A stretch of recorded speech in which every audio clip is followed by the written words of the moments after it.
quand on est vraiment soi, eh bien, en fait, la vie te parle tel que tu es. Quand tu n'es pas toi, on ne sait pas quoi te dire. Quand tu es mélangé dans plusieurs mondes, on ne sait pas de quel monde on doit te parler. Les mondes subtils autour de toi, ils sont là pour t'accompagner dans ta mission de vie. Mais comme je disais, que si tu ne définis pas finalement où est-ce que tu veux aller, quel but tu veux atteindre, comment tu te vois finir, c'est-à-dire toi, par exemple dans 10 ans, dans 20 ans, tu représentes quoi?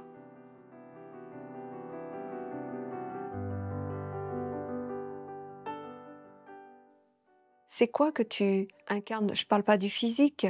C'est quoi qui est prédominant chez toi?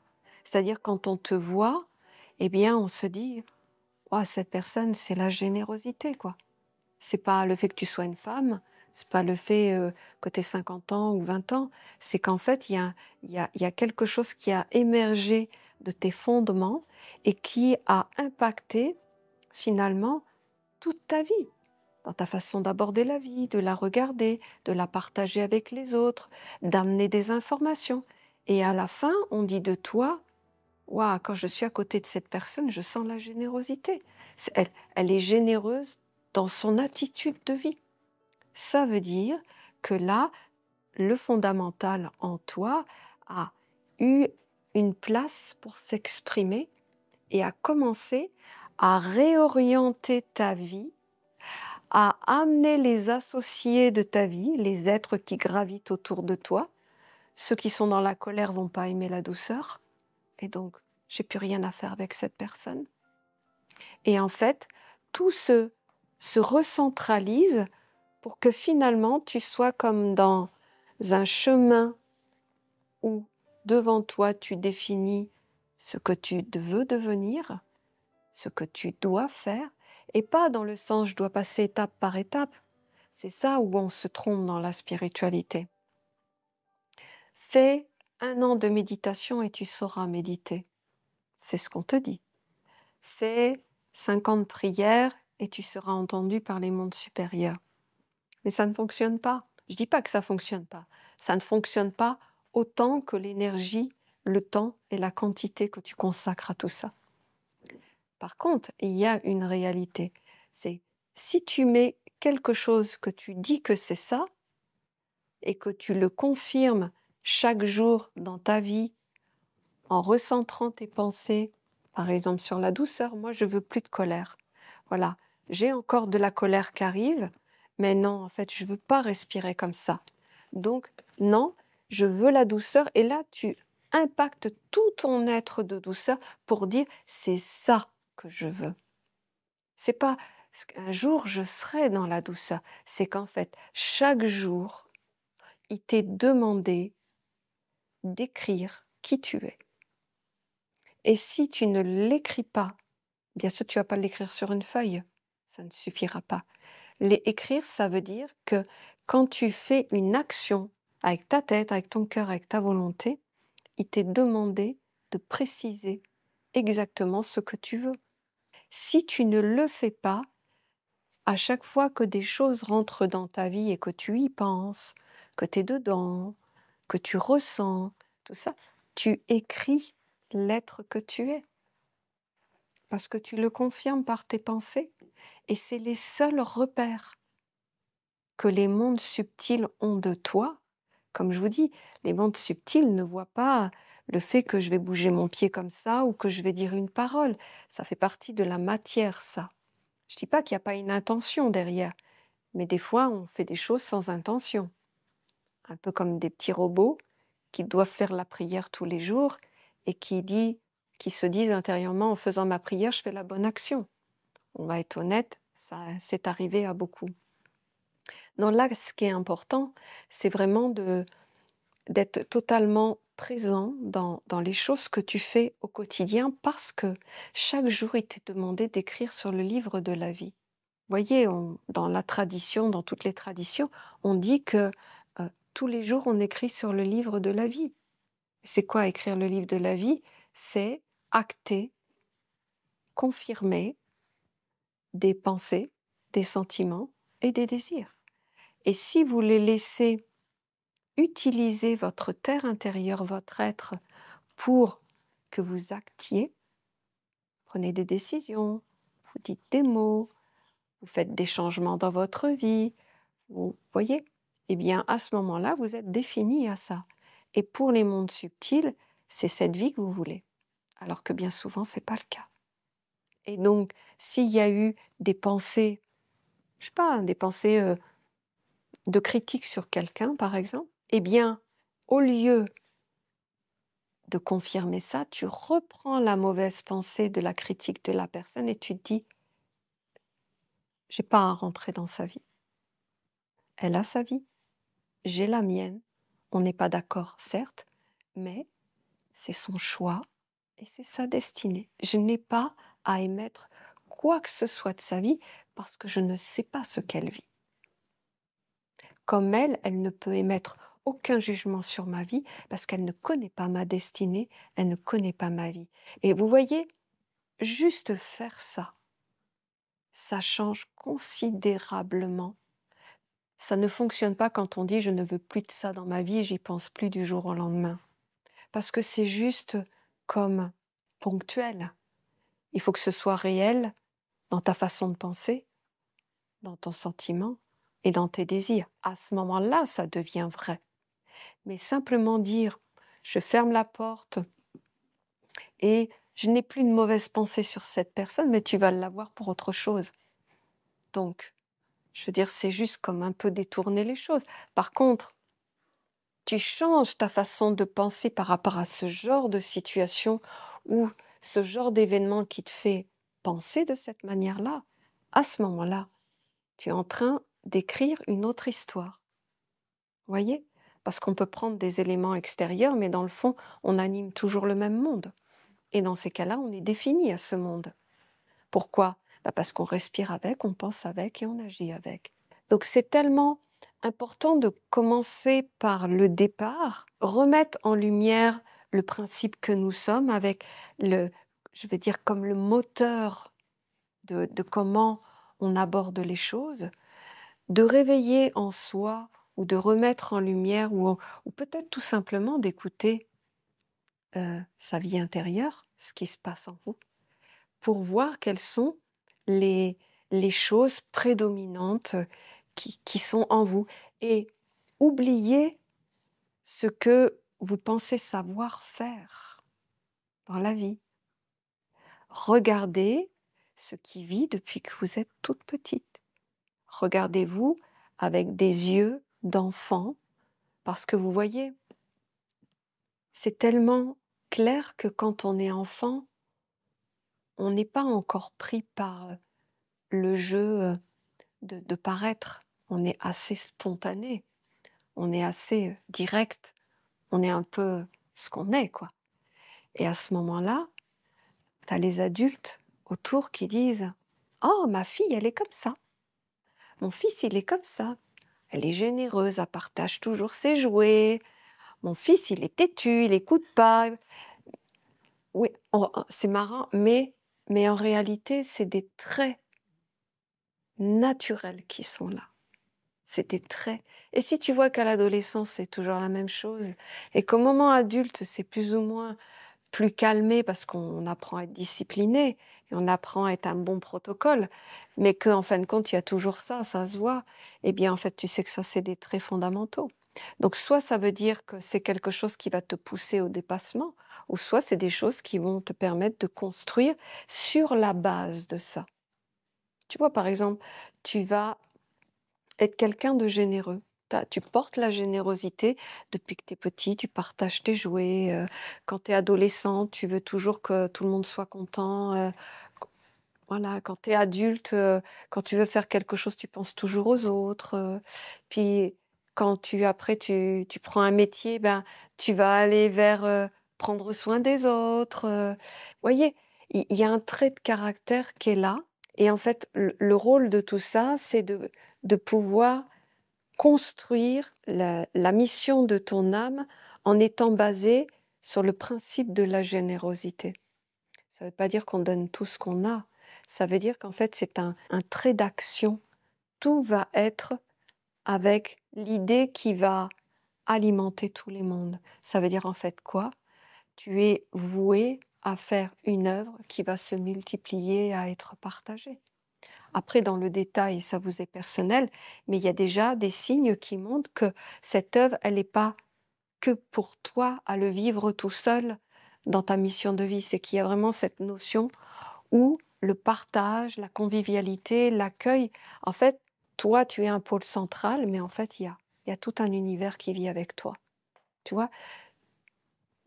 Bon, je ne peux pas rentrer dans les détails, c'est un travail à faire, et puis chacun porte sa mission de vie, chacun doit savoir ce qu'il a à faire, et ce qui est le plus important à savoir, c'est que chacun d'entre vous est unique. Il n'y en a pas un qui se ressemble. On n'a pas à suivre la même discipline, le même travail, les mêmes protocoles, parce que ce qui est important, c'est d'écouter ce qui vit en vous et d'adapter cette vie intérieure à un travail qui va permettre à cela de se nourrir. Combien de fois j'ai vu qu'on demandait, par exemple, dans des religions, il faut que tu pries. Et il y en a, ils prient, mais ils sont pas convaincus, ça leur parle pas, ils le font parce que on pense que c'est ça, on a envie d'aimer, on essaie de se développer, mais c'est pas naturel. Alors qu'à côté, tu vas le voir, cette personne va prendre la terre, elle va adorer toucher la terre, les fleurs, voilà. Et en fait, elle peut faire le même travail, mais d'une autre manière. Tu vois? Et ça, c'est important d'écouter ces fondamentaux en soi. Et c'est pourquoi je dis ça? Parce que je veux enlever ce truc où on pense qu'on doit être un bureaucrate, ça doit être comme ça, un religieux, ça doit être comme ça. Non, c'est ce que le monde demande, nous uniformiser à être non individualisés, à être collectifs. On pense tous pareil. On va tous vers le même chemin, on porte tous les mêmes convictions, on a tous les mêmes visions sur la famille, la santé, le travail et l'argent. On est conduit à ça. Alors qu'au contraire, en fait, on est des fleurs uniques, tous, chacun qu'on est. Et on doit savoir quelle fleur on est. Et donc, du coup, on ne va pas attirer les mêmes mondes. Et donc, on ne va pas pratiquer comme tout le monde les mêmes choses. C'est pour ça qu'il n'y a pas de jugement à avoir sur les autres. Il n'y a même pas de commentaires. Même si en apparence, vous trouvez que des fois les choses à l'extérieur sont pas convenables, eh bien posez-vous la question si c'est pas vos concepts qui regardent la situation et que vous n'êtes pas enfermé dans des choses où on vous a dit de regarder comme ça. Parce qu'en réalité, vous avez même pas, on n'a pas à commenter la vie des autres. Il y a une limite, on est d'accord, pas de violence, pas d'enfermement, pas de prison, pas de machin comme ça. Mais d'une façon générale, on va dire, eh bien, en fait, il faut juste être dans le non-jugement, arrêter de toujours dire il faut être comme ça, il faut fonctionner comme ça, il faut pratiquer comme ça. Ça, c'est vraiment, profondément comme je pense, c'est vraiment une idée d'un monde qui veut nous dominer, qui veut nous enfermer, qui veut nous culpabiliser et nous conduire à ne jamais oser sortir du contexte de vie qu'on connaît. Moi, je vais aller tout à l'inverse. Assumer, revendiquer et dire, et dites aux autres, écoute, je ne peux rien dire sur toi, tu ne peux rien dire sur moi, tu ne me connais pas. Tu connais pas ma destinée. Oui, mais en fait, il faudrait comme ça. Mais qui t'a dit ça? Non, mais écoute, toi, comment tu vis les choses? Et dans ces cas-là, je parle avec toi. On partage. Mais si c'est des concepts que tu récupères d'une société, de parents ou de gens qui eux-mêmes, de toute façon, ne sont jamais sortis de leur contexte et qui n'ont fait que répéter et protocole par protocole et protocole en disant que c'était le protocole, mais que dans le fond, ils ne sont pas sortis de la masse, ils sont restés eux-mêmes des reproductions de masse, on va dire. Je veux dire, peut-être que vous, justement, vous êtes là pour briser cette chaîne et que finalement, vous allez peut-être donner d'autres yeux, d'autres oreilles à ce facteur héréditaire, traditionnel, familial, où vous allez ouvrir la porte, libérer les fauves et puis finalement entamer une autre vie. Et ça, je pense qu'on a tous une partie de ça. Ben, je pense qu'en fait, vous êtes ce qui est bénéfique pour vos ancêtres. Parce que vous, vous êtes capable d'avoir la compréhension de ça et de changer le charme répété. Parce que vous allez vous-même vous libérer, ben voilà, des trucs que vous inculquez qui ne correspondent pas à une liberté intérieure, des protocoles où vous voyez bien que c'est juste pour alimenter ce monde-là, et à un moment donné, vous allez faire le ménage et puis enlever ce qui sert à rien, et puis vous allez, au contraire, vous allez être libre. Et quand tu es libre, eh bien en fait, tu es enchaîné à rien. Et ces mondes qui voudront encore t'utiliser comme la dernière pousse pour ensemencer la tradition ne verront en toi que l'opposition de leur monde. Et dans ces cas-là, vous libérez les portes. Vous ouvrez les portes, vous libérez, vous cassez les chaînes. Pour vous, mais surtout pour la suite de l'histoire. Et ça, c'est tellement important. Mais vous voyez, vous êtes un pôle central. Tout vous est demandé à vous, quelque part. En apparence, ça paraît dur, mais non. Il vous est juste demandé de prendre la décision. Prenez la décision. Pas aujourd'hui, mais vous voyez, il y a un moment donné, ça vous est quand même demandé, tu veux quoi? Toi, individuellement, que veux-tu? Profondément. Est-ce que vous vous êtes posé la question? Oui, sûrement. Mais là, pour justement faire ce choix, il faut que tu te dises, maintenant, j'arrête. C'est pas que j'arrête ma vie et tout ce on arrête, on n'abandonne jamais rien, on fait toujours tout dans l'harmonie. Mais intérieurement, j'arrête de fumer. Voyez? C'est plus quand j'aurai les conditions, c'est mieux, je sais que je m'abîme la santé, puis tout ce que un fumeur dit, vous dites, demain j'arrête, et demain vous arrêtez. Pourquoi? La décision est irrévocable, il n'y a pas de retour en arrière. Je veux vraiment maintenant construire ma vie en reprenant possession de ma pensée, de mon cœur, de ma volonté, en faisant le choix de mes pensées. On va me dire, t'es pas capable. Peut-être, mais je vais le faire. Et vous allez voir que vous allez être capable. Pourquoi? Parce que vous allez être présent alors que la plupart des gens ne sont pas présents. Vous allez être présent, vous allez constater le nombre de mauvaises pensées que vous avez, le nombre de pensées futiles, le nombre de pensées qui servent à rien, et la très petite quantité de pensées qui vous construisent. À ce moment-là, vous allez dire non, c'est bon, j'inverse la tendance. Je vais encore avoir des mauvaises pensées, mais tu vas te dire non. Maintenant, j'ai dit que par exemple, dans 1 an, je veux obtenir ça. Dans 10 ans, je veux obtenir ça. Et à la fin de ma vie, voilà comment je veux être. Je veux être la bonté incarnée. Voyez? Qu'est-ce que ça veut dire? C'est non seulement ça rayonne de toi, mais tu as fait des œuvres de bonté. Tu as transmis la bonté. Tu as offert la bonté aux autres et tu l'as reçue. Et ce qui fait que quand tu pars, tu es une vertu incarnée. Tu as déjà préparé tout le terrain pour la suite de l'histoire. Mais tant que c'est pas défini, tant que c'est pas décidé, eh bien vous serez toujours dans l'incertitude. Et vous savez ce qui se passe? C'est-à-dire qu'il y a double langage en vous. La vie du quotidien vous parle et votre vie intérieure vous parle. En fait, vous cohabitez avec 2 mondes qui discutent en permanence. Qui c'est qui gagne? Bah, celui qui est plus présent et qui demande plus de vous. Et bien souvent, on ne va pas faire une chose parce que on te montre, on te fait imaginer ce qui va pas aller. Ce monde gagne. Et du coup, tu abandonnes tes projets intérieurs. Alors que quand tu prends la décision, tout devient clair. Pour toi et pour les mondes subtils et tous les liens.